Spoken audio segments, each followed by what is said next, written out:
All right, I'm right on about where I want to be. That was the last success criteria to talk about. I'll open the floor for question and answer discussion and open the chat and take a look there as well.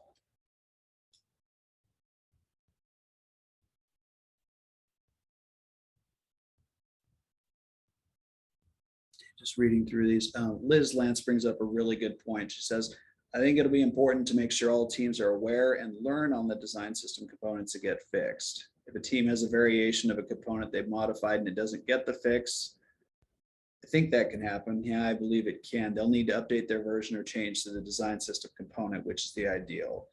That's a great point, Liz. And yes, and that, so there's a couple of things I see right away come out of that. One is communication by the product support team and the testing tools team as we make changes to the design system, being very deliberate about announcing those changes, both in the change log as we publish new versions of the design system and also in our appropriate Slack channels, so teams know the new versions of the system is out there. Here are the changes for accessibility, and getting them folded back into the vet's website code base quickly.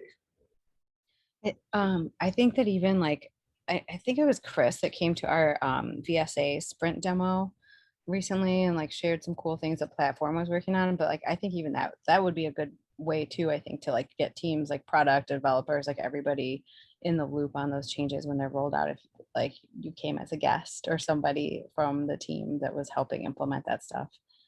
That's a good way, I think, too, to socialize the information. I like that idea a lot, and we're Noah and I are actively, well, Noah is actively working on design system changes in this sprint, and I'll be picking up some the next sprint. So we are going to start to see some accessibility improvements and updates to the design system coming down the pipeline in the near term. Yeah, we'd also invite you guys to come to the Monday design meeting. We'd love to have you announce any updates there. You have a broad audience of designers, at least in some product. Can do. Stan has asked a question. When a user holds a link or a hyperlink down, most mobile devices will have a link drop down appear. If a link is held in place, the drop down appears, share link, open link, download. Does this meet our success criteria for being able to escape? That's a really great question, Stan. And my off the cuff answer is I believe so, yes, because, and I do that a lot because I always want to open links in new tabs. At that point, I'm able to release my finger from the link. And if I tap anywhere outside the pop-up that opens, that lets me share or open in a new tab, that goes away and it doesn't trigger the link. So I think that default behavior is what is acceptable and is what we are looking for.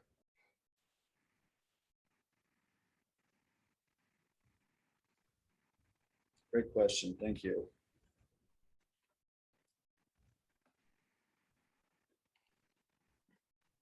I have another question that's kind of nitpicky, but one of the later slides, you're talking about typesetting and where it said like the success criteria line height can be at least 1.5 times and it can be all these things. Why does it not say should be or is at least?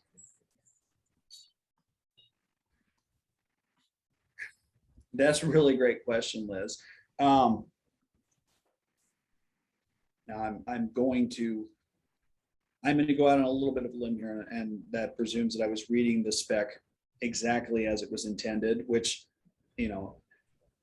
with that caveated, that is saying that we cannot, these are best practices for line height to be 1.5 type size already, and to have margin after paragraphs at least 2 times. Those, I think those are things we are doing anyway, and those are really good things.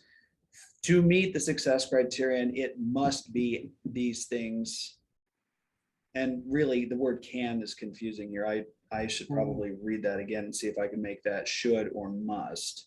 Because what we don't want is a situation where the line height is capped at like 1.25 and the user cannot increase it. Right. Okay.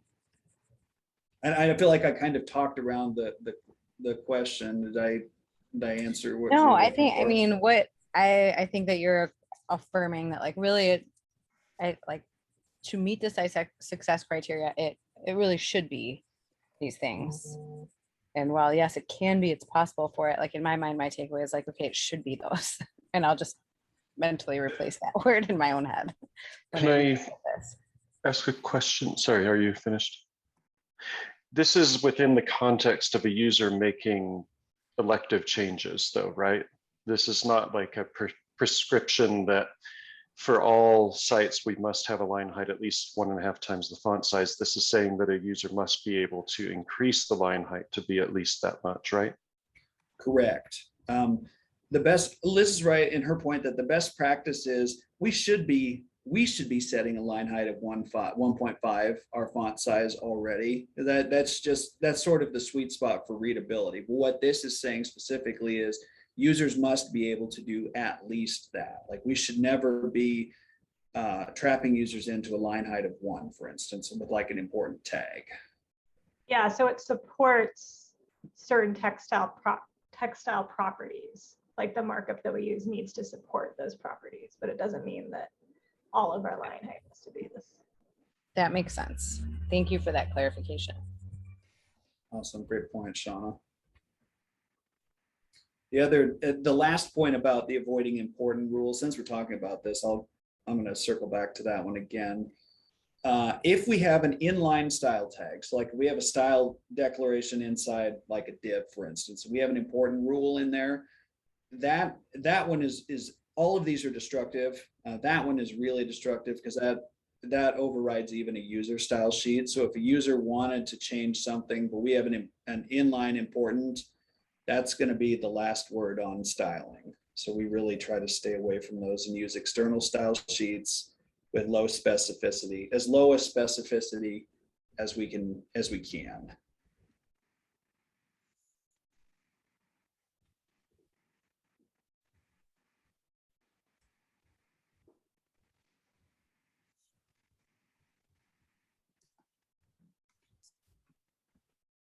Do you have any other questions?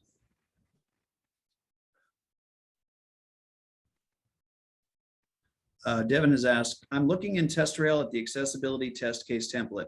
Is this in sync with these additional success criteria? Great question. And yes, they are. The test rail accessibility test case template does capture all of these new 2.1 success criteria as individual items and the WCAG 2.0 A and AA items as well. Like we really tried to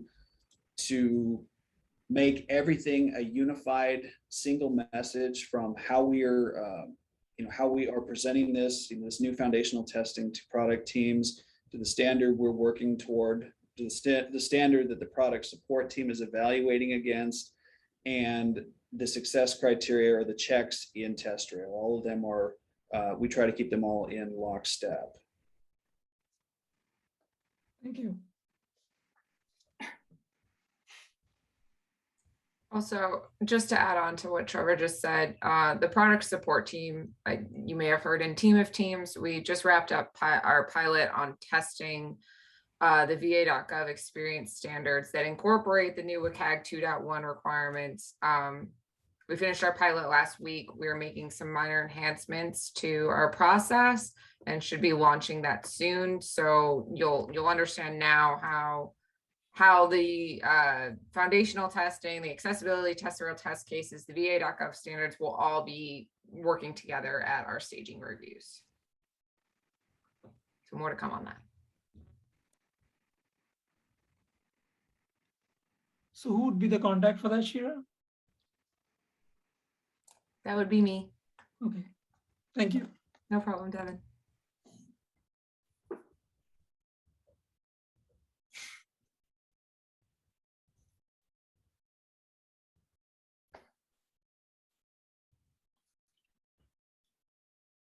I'm not seeing any further questions in the chat. If there are no other questions from the audience, I have stopped my screen share, maybe.